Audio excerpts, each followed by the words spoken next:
आपका देख लीजिए 4 बाई इलेक्शन जो हुआ है वो टेलर था। रामगढ़ कमल खिला, लालटेन बुझ गया। महुआ के जनता मालिकों के आशीर्वाद से हम लोग इस सदन में आए। लोकतंत्र में मतभेद होना तो होता ही रहता है, लेकिन मनभेद नहीं होना चाहिए। ये खास तौर से कुशवाहा समाज जिसका नेता होने का दावा कर रहे हैं वो समाज अप्रूव नहीं करता है कि नीतीश कुमार के नेतृत्व में एनडीए की जीत सुनिश्चित है। और जब वोटर ही नहीं रहेंगे तो हम चुनाव जीतकर हम कैसे आ पाएंगे। नमस्कार, मेरा नाम आलोक है। आप लाइव चीज देख रहे हैं। 17वीं विधानसभा का अंतिम सत्र समाप्त हुआ। देखिए, अब बिहार में विधानसभा के चुनाव होने हैं।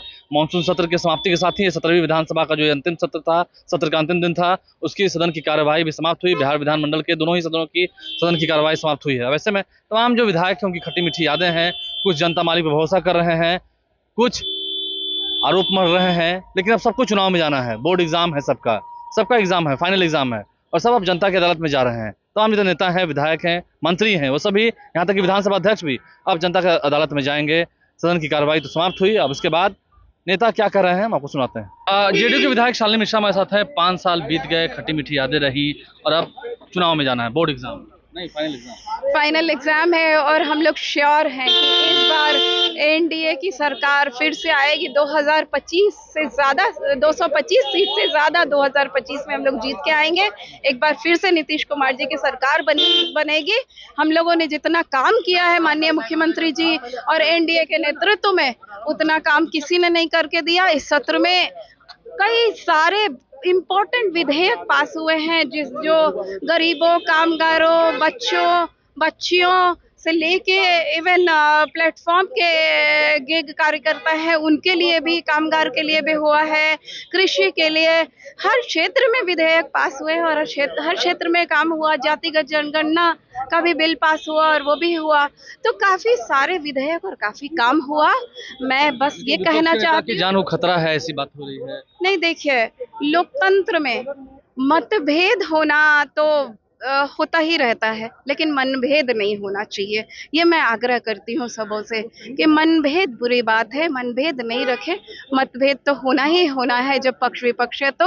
और ये सब मनभेद की बातें हैं कि हमला, और ये सब हमला कोई नहीं करता है, और ऐसा कोई नहीं है सदन में जो ऐसा करेगा। 5 साल कंप्लीट है, कैसे देखते थे? काफी खट्टी मीठी यादें रही। देखिए, ये जो 5 साल 17वीं विधानसभा का बीता है, ये बड़ा ही एक तरह से कहिए जो टेनियर था, टेनियर ऑफ हैपनिंग्स जो कहते हैं, अनेक महत्वपूर्ण घटनाओं को इस 17वीं विधानसभा के कार्यकाल ने देखा है।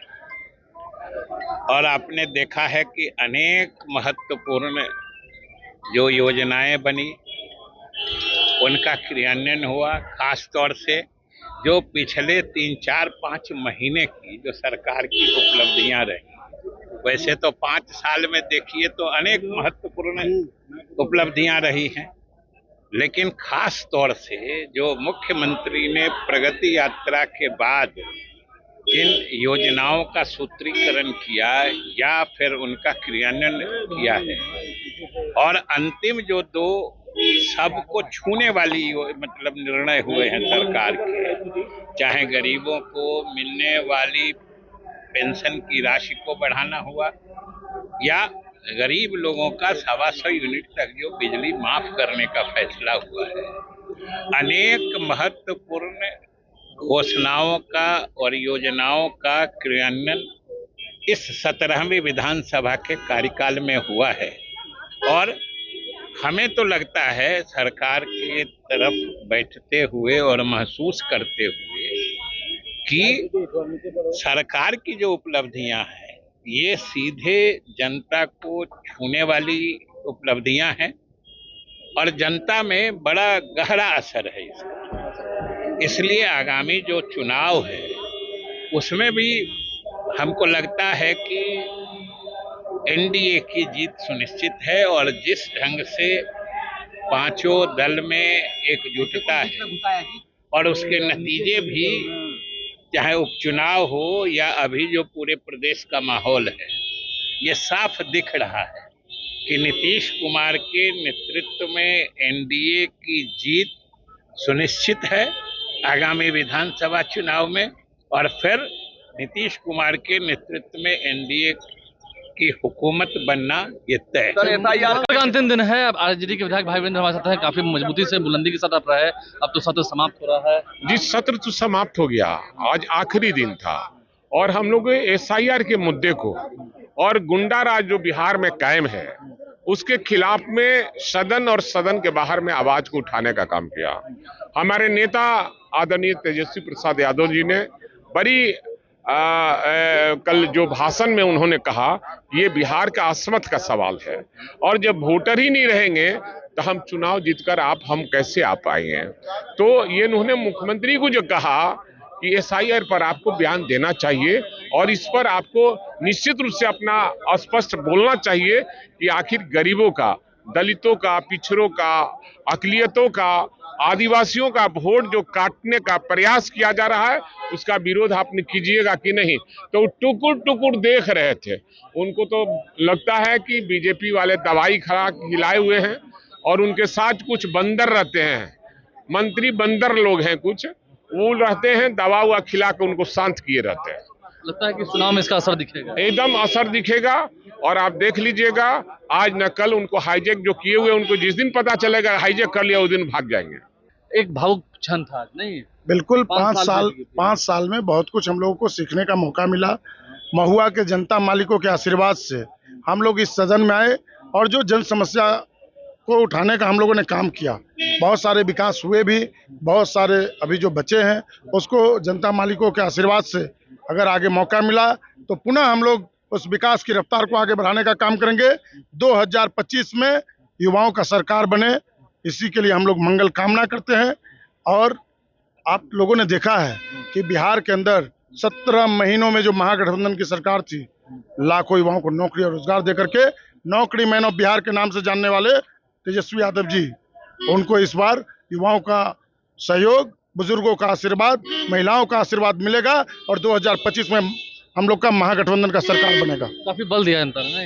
बिल्कुल, आप लोग का बोर्ड एग्जाम आ गया। बिल्कुल, हम लोग जनता मालिकों के बीच जा करके और जो हम लोगों ने काम किया है उसके साथ चर्चा करेंगे और उन लोगों का पुनः आशीर्वाद मिलेगा और इस सदन में आकर के पूरे मुस्तैदी से अपने क्षेत्र का समस्या को उठा कर करके उनको उनका वाजिब हक और अधिकार दिलाने का काम करेंगे। आरजेडी के वरिष्ठ नेता आलोक मेहता हमारे साथ हैं। 5 साल बीत गए, आप मंत्री भी हुए, फिर विपक्ष में भी आए, सब कुछ सभी स्वाद चखे आते हैं। बिल्कुल, मुझे दोनों पक्ष में रहने का मौका मिला और जनहित के मुद्दों को लेकर सरकार में रहें या बाहर रहें, हर जगह हम लोगों ने काम करने की कोशिश की है तेजस्वी प्रसाद यादव जी के नेतृत्व में।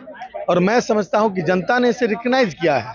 5-5 लाख नौकरी का मिलना, राजस्व विभाग में मंत्री रहते हुए राजस्व विभाग के सारे सिस्टम को ऑटोमेट करना ताकि भ्रष्टाचार से मतलब निजात मिल सके, और विभिन्न मतलब गन्ना उद्योग में भी हमने किसानों के गन्ना का मूल्य बढ़ाने का काम किया जो बहुत दिनों बाद बढ़ा था। तो मुझे लगता है कि जनता इन चीजों को देख रही है। अच्छा, इन दिनों हम देख रहे थे सम्राट चौधरी के साथ तीखी बहस हुई आप लोगों की। सम्राट चौधरी ऐसा लगता ही नहीं है कि उप मुख्यमंत्री के लायक हैं। मैं वही बात बोल रहा हूँ, भारतीय जनता पार्टी ने क्या समझकर उन्हें बनाया, उन्हें लगता है कि कुशवाहा समाज उससे प्रभावित हो जाएगा। कुशवाहा समाज का वो स्वभाव नहीं है जो मतलब चौधरी जिस तरह का व्यवहार कर रहे हैं, जिस थाली में खाते हैं उसी में छेद करते हैं। इसी लालू प्रसाद जी के मतलब कार्यकाल में राबड़ी जी की सरकार में मैंने वो मंत्री रहे और वहीं से उन्होंने राजनीति की शुरुआत की। और आज वो जिस तरह की भाषा का प्रयोग कर रहे हैं, ऐसा लगता है कि बाप बेटा जब बड़ा हो गया तो बाप को गाली दे रहा है। और इस तरह के व्यवहार को खास तौर से कुशवाहा समाज जिसका नेता होने का दावा कर रहे हैं, वो समाज अप्रूव नहीं करता है। कुशवाहा समाज खेतिहर समाज है, किसान है और सीधा साधा है। वह इस तरह के मतलब उत्श्रृंखल व्यवहार को बिल्कुल अप्रूव नहीं करता। बिहार विधानसभा के सत्र के समाप्ति के साथ ही देखिए प्रेम कुमार से बात करना इसलिए जरूरी होता है क्योंकि सबसे पुराने चावल, अगर सबसे पुराने सदस्यों में से एक हमारे साथ हैं, चेहरे पे मुस्कान है और मन में विश्वास है पुनः जीत के आएंगे, जनता जिताएगी। निश्चित जीत कर आएंगे। और मैं आज जो अंतिम सत्र था 5 दिनों का, और विधायकों का अवसर था सत्ता पक्ष हो और विपक्ष हो अपनी बातों को रखने का, question hour, 0 hour, call attention, गैर सरकारी संकल्प और डिबेट में। लेकिन जो आचरण विपक्ष का रहा, विपक्ष के आचरण की वजह से लोकतंत्र का मंदिर जो हमारा है वो मतलब, और लोकतंत्र संसार हुआ है विपक्ष के अमर्यादित भाषाओं से। जिस तरह टिप्पणी महादलित का बेटा और बिहार का लोकप्रिय अशोक चौधरी मंत्री जो हमारे हैं, उनके बारे में जो टिप्पणी तेजस्वी यादव ने स्वयं किया, क्या कहा? तेजस्वी यादव ने यही कहा कि बंदर का उछलो मत, बैठो। एक विपक्ष के नेता संवैधानिक पर बैठा हुआ व्यक्ति इस तरह का आचरण कर रहा है एक मंत्री के बारे में, हमने आपत्ति भी किया जाकर। तेजस्वी यादव को अमर्यादित भाषाओं के लिए माफी मांगनी चाहिए, लेकिन मामला हल्ला गुल्ला होता रहा जाकर के। लेकिन बिहार के महादलितों का उन्होंने अपमान किया है। आने वाले चुनाव में लेकर बिहार का महादलित उनको सबक सिखाने का काम करेगा। अच्छा, आपका तो काफी बड़ा एक्सपीरियंस रहा है, ये बाल सफेद हो गए, उस वक्त काले हुआ करते थे, तो कैसे देखते हैं इस विधानसभा की यादों को? 5 साल रहा, विपक्ष में भी रहे, सत्ता पक्ष में भी रहे, दोनों ही यादें हैं। एक लंबा अनुभव तो रहा है और लंबे समय तक रहने का जाकर के, और हम लोग सत्ता में भी रहे हैं, प्रतिपक्ष में भी रहे हैं, और जहाँ जिम्मेदारी, विपक्ष नेता भी रहे हैं। बिल्कुल, जहाँ पार्टी ने जिम्मेदारी दी है उस दायित्व का ईमानदारी पूर्वक निर्वाह करने का काम किया है, और आगे पार्टी जो तय करेगी हम करेंगे। इस बार एनडीए ही जीतेगी। बिल्कुल, आपका देख लीजिए 4 बाई इलेक्शन जो हुआ है वो टेलर था। रामगढ़ कमल खिला, लालटेन बुझ गया।